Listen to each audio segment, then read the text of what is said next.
Køjer er et produkt af mig og Allan, der i flere år havde et brændende ønske om at lave noget hardcore relateret på et tidspunkt.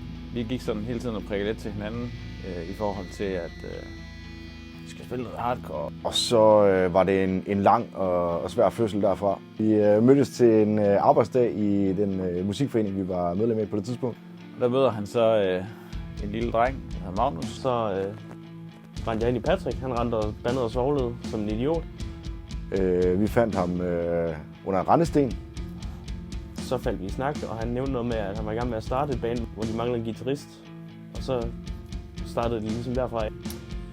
Derefter dumper Martin så ind som trommeslager. Martin og jeg kender hinanden fra way back. Patrick han har snakket om det her band, han er i gang med at arbejde med, og så tænker jeg, fedt mand, det skal spille trommer i. Han forsøgte at spille nogle trommer. Jeg var vildt dårlig til at spille trommer. Det lyder sgu ikke også meget fedt. Så det ender faktisk med, at jeg på en eller anden tosset sæson overbeviste mig selv om, det kan sgu da ikke være så svært. Og så råbe. Det blev så til, at han skulle finde noget. Det er det. Det er pissvært. Og det gør han sgu også meget fedt.